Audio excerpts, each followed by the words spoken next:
आजकल ये साफ संकेत आने लगे हैं कि इंडिया ब्लॉक आखिरी सांसें गिन रहा है। क्या बीजेपी को 240 सीटों पर समेटने वाला इंडिया गठबंधन टूट जाएगा? और अगर ऐसा हुआ तो इसका असर क्या पड़ेगा? नमस्कार, मेरा नाम है कृष्णा अवतार दत्त और आप देख रहे हैं दैनिक रेडियो पर पॉलिटिकल पंचनामा। आज हम बात करेंगे इंडिया अलायंस पर लगातार हो रही बयानबाजी की। जैसा कि 8 जनवरी को आरजेडी नेता तेजस्वी यादव ने कहा कि इंडिया गठबंधन का मुख्य उद्देश्य लोकसभा चुनाव में बीजेपी को हराने तक सीमित था। फिर अगले ही दिन 9 जनवरी को जम्मू कश्मीर के मुख्यमंत्री उमर अब्दुल्ला ने कहा कि विपक्ष एकजुट नहीं है, इसलिए इंडिया ब्लॉक को भंग कर देना चाहिए। और फिर 10 जनवरी को शिवसेना उद्धव गुट सांसद संजय राउत ने कहा अब इंडिया ब्लॉक का वजूद नहीं है तो कांग्रेस को घोषणा कर दे कि हम अपने अपने रास्ते चुन लेंगे। अब इन बयानों के बाद पहला सवाल तो यही उठता है कि इंडिया ब्लॉक बनाया क्यों गया था। दरअसल 18 जुलाई 2023 को बेंगलुरु में कांग्रेस, टीएमसी, सपा और आम आदमी जैसी 26 पार्टियों ने गठबंधन किया। नाम रखा Indian national development inclusive alliance यानी कि इंडिया, और कांग्रेस अध्यक्ष मल्लिकार्जुन खड़गे को बनाया अलायंस का अध्यक्ष। इसका मकसद था 2024 चुनाव में बीजेपी को सत्ता से बाहर करना।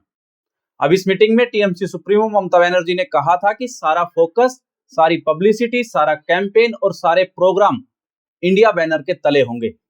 अगर कोई इसे चुनौती दे सकता है तो वो देकर दिखाए। वहीं राहुल गांधी ने भी ममता बनर्जी की बात को आगे बढ़ाते हुए कहा था कि यह लड़ाई भारत के विचार के लिए है, इसलिए हम इंडिया के नाम के साथ आए हैं। अब सीधी लड़ाई एनडीए और इंडिया के बीच है। हालांकि चुनाव से पहले गठबंधन को कुछ झटके जरूर लगे थे, और वो झटके थे जैसे कि इंडिया अलायंस बनने के 5 महीने बाद यानी 24 जनवरी 2024 को ममता बनर्जी ने अकेले चुनाव लड़ने का ऐलान कर दिया। कांग्रेस ने पश्चिम बंगाल में 10 से 12 सीटें मांगी थी, लेकिन ममता ने सीटें देने से इनकार कर दिया। हालांकि ममता ने ऑफिशियली इंडिया अलायंस को नहीं छोड़ा। फिर इसके बाद 27 जनवरी 2024 को नीतीश कुमार के इंडिया अलायंस छोड़ने की खबरें आई। वो इस गठबंधन के सूत्रधारों में से एक थे, इसलिए पाला बदलकर एनडीए के साथ चले गए। अब फरवरी 2024 में कयास लगाए जा रहे थे कि राष्ट्रीय लोकदल के मुखिया जयंत चौधरी बीजेपी के साथ अलायंस कर सकते हैं, और ऐसा ही हुआ भी। चौधरी चरण सिंह को भारत रत्न देने की घोषणा के बाद उनके पोते जयंत चौधरी ने बीजेपी के हाथ मिला लिया। तो फिर अब इन झटकों के बावजूद भी लोकसभा चुनाव में इंडिया अलायंस ने बीजेपी का कॉन्फिडेंस तोड़ा कैसे? दरअसल हुआ ये कि 12 मई 2024 को पटना में रोड शो के दौरान प्रधानमंत्री मोदी ने कहा, विपक्ष केवल एक ही हित है, परिवार के हित को आगे बढ़ाना और किसी तरह सत्ता में बने रहना, जो हम लोग नहीं होने देंगे। अब की बार 400 पार का नारा हकीकत बनने जा रहा है, और बीजेपी का यह दावा था कि वह 2019 के चुनाव से बेहतर प्रदर्शन करेगी और 400 सीटें जीतेगी, क्योंकि 2019 में बीजेपी ने 303 सीटें जीती थी।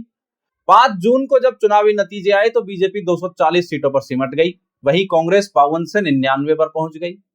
इसके पीछे सबसे बड़ा रोल इंडिया अलायंस का ही था।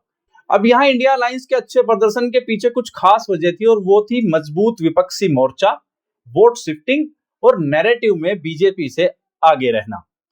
क्योंकि अब इन सब उठापटक के बाद भी जनता के बीच इंडिया अलायंस ने एकजुटता का पॉजिटिव संदेश दिया। वहीं 543 में से 441 सीटों पर बीजेपी ने अकेले चुनाव लड़ा, जबकि इंडिया अलायंस ने 466 सीटों पर एक साथ कैंडिडेट उतारे। वहीं आरक्षण, संविधान, बेरोजगारी और महंगाई जैसे मुद्दों से इंडिया अलायंस ने नैरेटिव बनाया। लेकिन अब सवाल यह है कि अगर एकजुटता इतनी ही कारगर साबित हुई थी तो फिर अब इंडिया अलायंस में दरार के संकेत क्यों मिल रहे हैं? देखिए, जैसा कि अक्टूबर 2024 में हुए हरियाणा चुनाव में सपा कुछ सीटों पर चुनाव लड़ना चाहती थी, लेकिन कांग्रेस की लोकल लीडरशिप ने इसके लिए मना कर दिया और सपा भी पीछे हट गई। हालांकि आम आदमी पार्टी ने हरियाणा की लगभग सभी सीटों पर चुनाव लड़ा। फिर कांग्रेस ने शीतकालीन सत्र के दौरान अपने ही सहयोगियों की लोकसभा सीटिंग व्यवस्था बदल दी। अखिलेश यादव पहले राहुल गांधी के साथ बैठते थे और उन्हें छठे ब्लॉक में 355 नंबर सीट दे दी गई।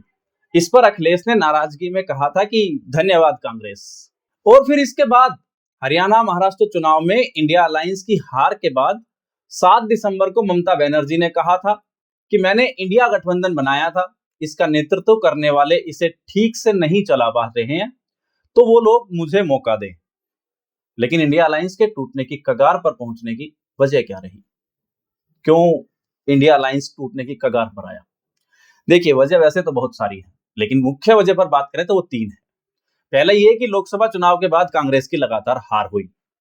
दूसरी, रीजनल चुनावों में गठबंधन की जरूरत ही नहीं है।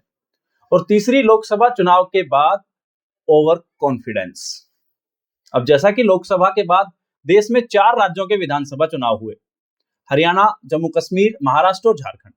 यहाँ कुल 554 विधानसभा सीटें हैं। कांग्रेस इनमें से सिर्फ 75 सीटें यानी कि करीब 13% सीटें ही जीत पाई है। वहीं अगर गौर से देखें तो इंडिया अलायंस में 2 ब्लॉक्स हैं।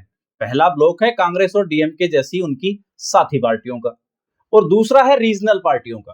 टीएमसी, एनसीपी जैसी रीजनल पार्टियां कांग्रेस से टूटकर ही पार्टी बनी है।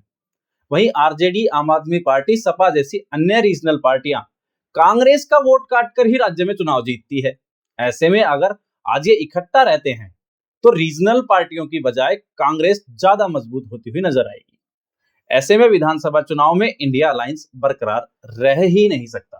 वहीं दूसरी तरफ लोकसभा चुनाव के बाद सहयोगियों के साथ लचीला रवैया अपनाने की बजाय कांग्रेस और ज्यादा सख्त हो गई। चाहे संसद में मुद्दा उठाना हो या विपक्षी सांसदों की सीट अलॉटमेंट पर चुप्पी साध लेना, क्योंकि सीट बंटवारे में भी यही ओवर कॉन्फिडेंस दिखाई दे चुका था पहले भी। अब जैसा कि हरियाणा चुनाव में कांग्रेस अकेले चुनाव लड़ी और हार गई, महाराष्ट्र में एमवीए के साथ चुनाव लड़ा, वो भी नहीं जीत पाई। इसके बाद दिल्ली चुनाव में भी अपनी मर्जी चलाने की कोशिश की। इस पर ममता बनर्जी जैसे बड़े नेताओं ने अलायंस की लीडरशिप की ख्वाहिश जाहिर कर दी। तो अब क्या इंडिया अलायंस टूट जाएगा? जैसा कि इंडिया अलायंस बहुत जल्द ही टूट सकता है। बेशक कांग्रेस इस बात को ना माने, लेकिन सच यही है कि यह अलायंस सिर्फ लोकसभा चुनाव में एनडीए को हराने के लिए बनाया गया था। इसलिए एक वजह यह भी है कि जिस तरह दूसरे अलायंस में मैनेजमेंट किया जाता है, वैसा इंडिया अलायंस में मैनेजमेंट नहीं किया गया। अब एक आखिरी सवाल कि अगर इंडिया अलायंस टूटा तो इसका इंपैक्ट क्या पड़ेगा? अब कांग्रेस पर इसका इंपैक्ट बहुत बुरा हो सकता है। जिस अलायंस के दम पर कांग्रेस वापस चर्चा में रहने लगी थी, उसके टूटने के बाद कांग्रेस की हालत पहले जैसी हो जाएगी। 2027 में यूपी चुनाव आने वाले हैं। इससे जीत के लिए कांग्रेस को अलायंस का हिस्सा बना रहना बहुत जरूरी है, क्योंकि अगर अलायंस टूट जाता है तो इसका सीधा फायदा बीजेपी को होगा। लोकसभा चुनाव में अलायंस ने बीजेपी को सीधी टक्कर दी थी। दरअसल बीजेपी इतनी ताकतवर और मजबूत पार्टी बन चुकी है कि कोई भी पार्टी अकेले दम पर उसे टक्कर नहीं दे सकती। ऐसे में अलायंस के टूटने से सबसे ज्यादा फायदा जो है बीजेपी को होगा। वहीं इंडिया अलायंस के टूटने से मोटे तौर पर विधानसभा चुनाव पर कोई खास असर नहीं होगा, क्योंकि राज्यों में कांग्रेस और रीजनल पार्टियों ने अलग अलग चुनाव पहले भी लड़ा है। लेकिन जब नेशनल इलेक्शन यानी लोकसभा चुनाव होगा, तब एंटी बीजेपी वोट बटेगा। विपक्ष को नुकसान और बीजेपी को इससे फायदा होगा। हालांकि नेशनल लेवल पर विपक्ष का नेचुरल लीडर कांग्रेस है, भले ही ये बात रीजनल पार्टियां ना माने।